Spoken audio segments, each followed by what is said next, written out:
A'udzubillahi minasyaitonirrajim. Bismillahirrahmanirrahim. Kembali lagi kita di obrolan kita sore hari ini, baca buku menjelang waktu berbuka puasa. Alhamdulillahirrabbilalamin. Allahumma sholli ala Muhammad wa ala ali Muhammad. Kita akan lanjutkan dengan subtema wanita ujian bagi manusia.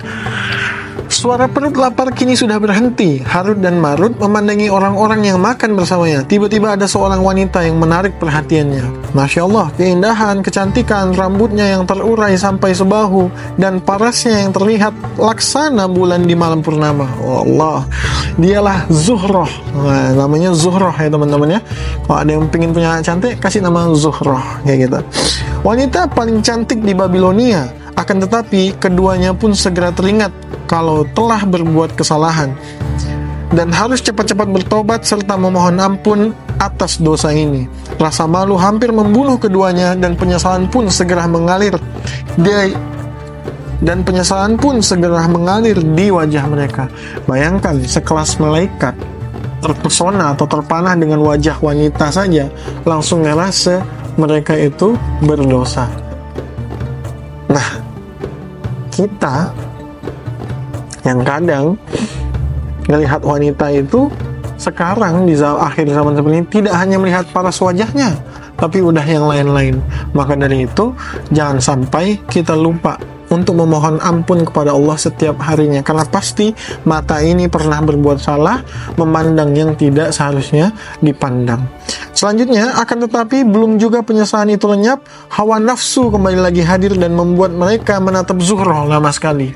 Nah, jadi muncul nih nafsunya. Baru kali ini malaikat merasakan perang dengan nafsunya sendiri. Di dalam lubuk hati, suara keimanan berteriak keras hingga menyadarkan keduanya.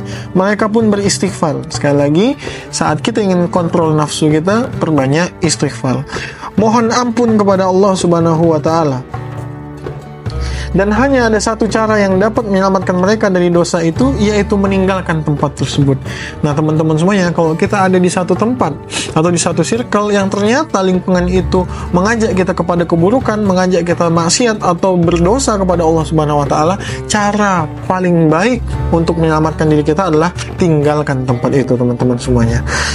Harut dan Marut bergegas berdiri sambil memohon ampun kepada Allah. Setelah lama berjalan meninggalkan tempat itu, keduanya mulai merasakan kembali satu keinginan yang sangat kuat untuk melihat wanita itu. Keduanya pun menoleh lalu cepat-cepat melanjutkan perjalanannya kembali.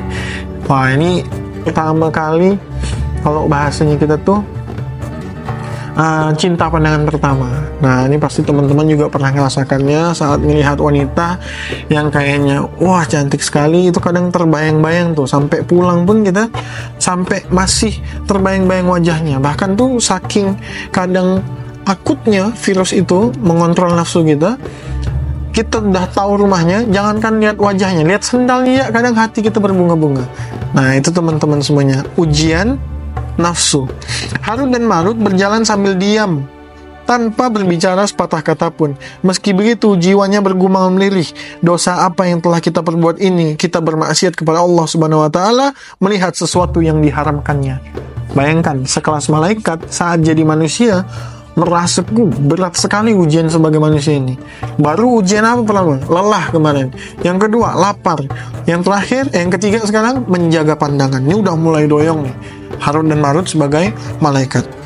Harut kemudian menoleh ke arah Marut dan berkata, nafsu syahwat manusia yang keji telah mendorongku untuk melakukan kemaksiatan kepada Allah. Duhai betapa keji nafsu manusia. Bayangkan teman-teman, malaikat itu untuk melawan nafsunya itu kayak seolah-olah berat banget gitu.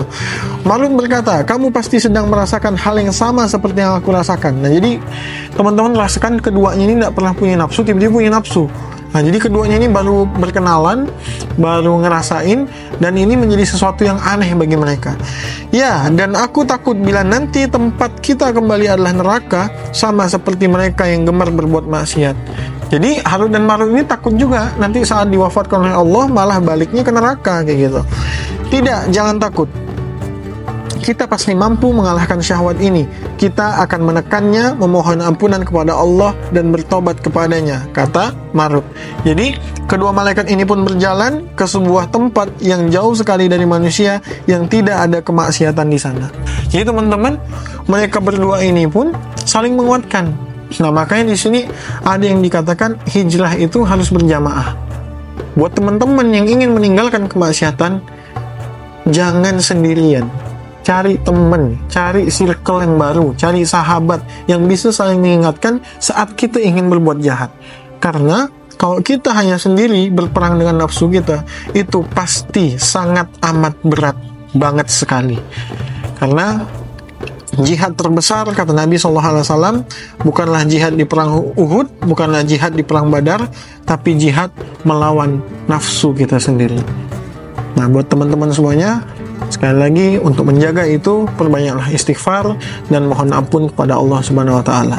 Nabi sehari tidak kurang dari 70 kali minta ampun kepada Allah Subhanahu wa Ta'ala. Lah, kita jangan sampai di bawah itu, karena kita masih tidak dijamin surganya, masih sedikit hafalannya, masih minim pengetahuan agamanya. Setidaknya kita punya satu yang bisa diunggulkan, yaitu rasa takut akan berbuat maksiat kepada Allah Subhanahu wa Ta'ala. Kita akan lanjutkan di pertemuan selanjutnya.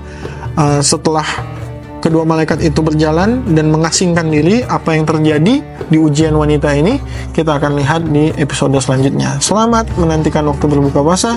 Semoga Allah terima amal ibadah kita, puasa kita, dan menjadikan kita semakin tunduk, takut, dan takwa pada Allah Subhanahu wa Ta'ala.